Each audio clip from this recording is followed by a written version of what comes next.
Hello friends, आज हम करेंगे लिटरेरी टर्म कन्फ्लिक्ट। तो शुरू करते हैं। The struggle that grows out of the interplay of to opposing forces in plot. तो कन्फ्लिक्ट क्या होता है? मतलब स्ट्रगल होता है जो कि दो ऑपोजिट जो शक्तियाँ होती हैं उनके विरुद्ध होता है। मतलब वो एक दूसरे के अपोजिंग होती है, विरोध में होती हैं प्लॉट में, उसे कन्फ्लिक्ट कहते हैं। Conflict provides the elements of interest and suspense in all forms of fiction. तो जो कन्फ्लिक्ट है ना, वो प्रोवाइड करता है कि इसका एलिमेंट इंटरेस्ट का, सस्पेंस का, कोई भी फॉर्म ऑफ फिक्शन की उसमें। It means conflict gives interested elements in all fiction. इसका मतलब क्या है कि जो कन्फ्लिक्ट है वो इंटरेस्ट देता है ऑल फिक्शन में, ठीक है, इंटरेस्ट का एलिमेंट देता है। There are two types of conflict, दो किस्म के जो कन्फ्लिक्ट हैं यहाँ।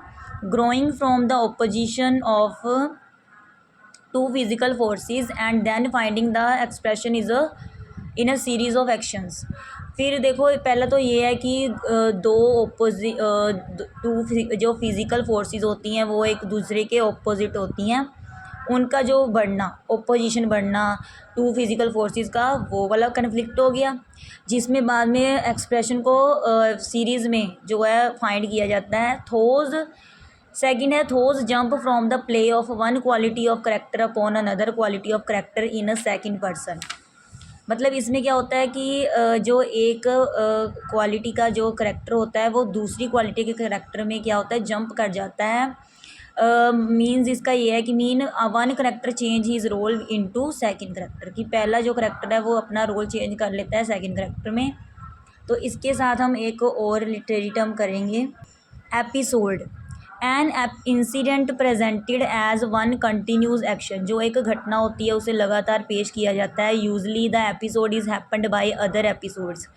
तो जो आमतौर पर जो एपिसोड है वो होता है दूसरे एपिसोड्स के द्वारा, which made together by the writer in order to create a story, drama, novel. जो कि एक साथ बनाए जाते हैं राइटर के द्वारा क्रिएट करने के लिए कहानी को, ड्रामा को, नावल को। The term is sometimes used to characterize an incident in a piece of fiction that simply puts a light on character or creates background। तो जो टर्म है कभी कभी ये मतलब यूज़ की जाती है करेक्टराइज करने के लिए किसी घटना को, जो कि फिक्शन का पीस होती है, ठीक है, सिंपली जो कि पुट लाइट डालती है करेक्टर पर और बैकग्राउंड क्रिएट करती है, ठीक है।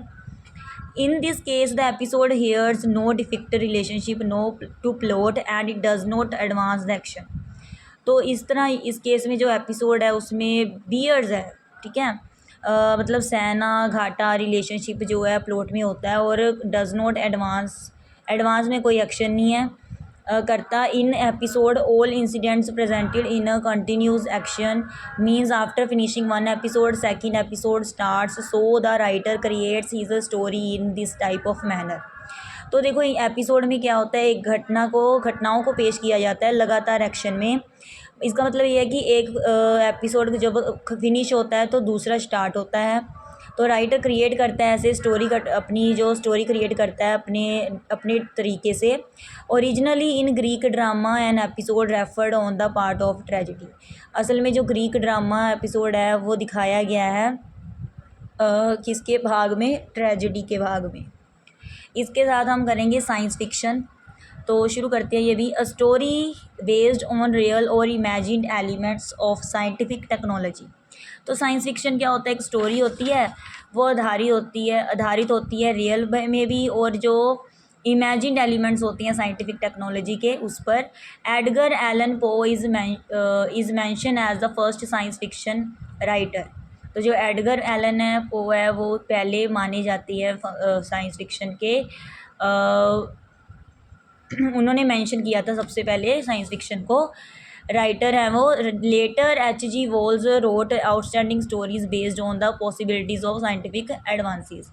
बाद में जो H.G. Wells हैं उन्होंने लिखे थे बहुत ही आउटस्टैंडिंग स्टोरीज़ लिखी थी जो कि आधारित थी पॉसिबिलिटीज़, जो संभावनाएं हैं साइंटिफिक एडवांसेस की।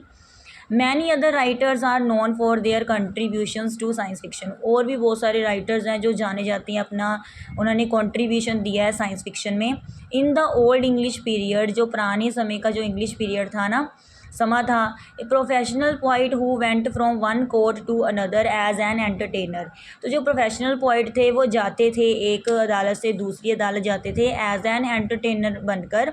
दे presented poems and songs for kings and rich people. तो पेश करते थे पोइम्स को, गीत को, है ना, राजा के लिए या फिर जो अमीर लोग थे उनके लिए, उनको पेश करते थे, उनके सामने पेश करते थे। They presented their own composition in honour of the kings. तो अपनी वो पेश करते थे जो उनकी रचनाएं होती थी राजा के सम्मान में। They visited in celebration of battles. तो जो बैटल्स की, जो कोई जीत जाता था तो उसकी सेलिब्रेशन में उन्हें बुलाया जाता था लड़ाई की। तो फिर and many other important elements events and traditions, मतलब वो सारी घटनाएं महत्वपूर्ण होती हैं, ट्रेडिशंस में उन्हें बुलाया जाता था। In some states a poet was attached permanently to a royal household. तो कुछ स्टेट्स में तो पोइट को मतलब परमानेंटली ही रखा गया था शाही हाउस होल्ड में, ठीक है। तो इसके साथ ना हम हमारी एक लास्ट है लिटरेरी टर्म नॉवल करेंगे। तो शुरू करते हैं। A long work of prose in which characters and actions are necessary.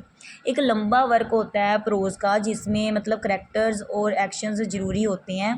The novel has an aim. Novel का एक उद्देश्य होता है। So novel's aim is to present a picture of real life. तो नावल का एम क्या होता है कि एक तस्वीर पेश करना असल लाइफ की, असली ज़िंदगी की, ठीक है। In historical period and society in which periods novel is set. तो हिस्टोरिकल पीरियड और सोसाइटी में क्या था, जहाँ पीरियड्स थे नॉवल को सेट किया जाता था। द नॉवल में be get the third stage, ठीक है। तो हो सकता है नॉवल ने थर्ड स्टेज प्राप्त की हो।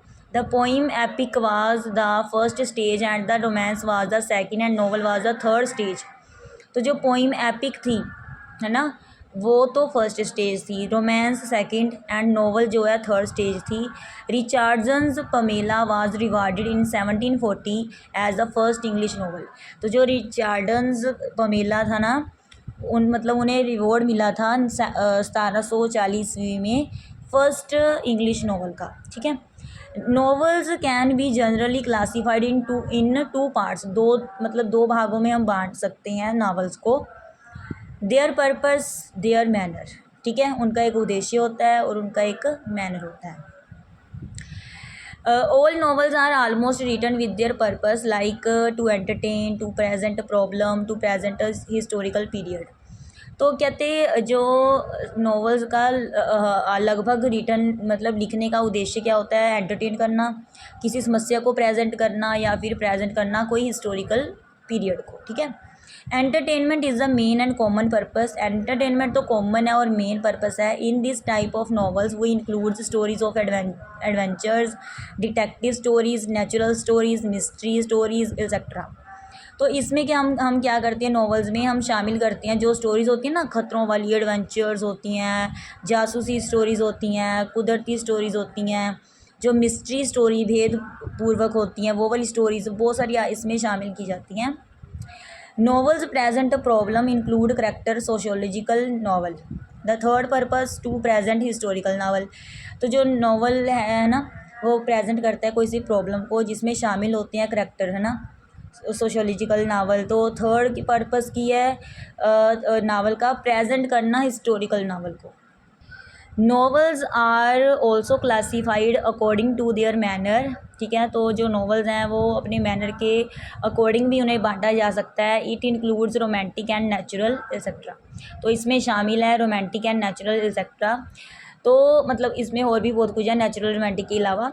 तो देखो ये हमारी सेकंड सेमेस्टर की जो बीए सेकंड सेमेस्टर का इंग्लिश लिटरेचर का सिलेबस में जो लिटरेरी टर्म्स थी वो हमने सभी कंप्लीट कर ली हैं। अब हम अपना नॉवल शुरू करेंगे, the old man and the sea. Very interesting novel है, ठीक है। तो हम अगली वीडियो में ये शुरू करेंगे। थैंक्स।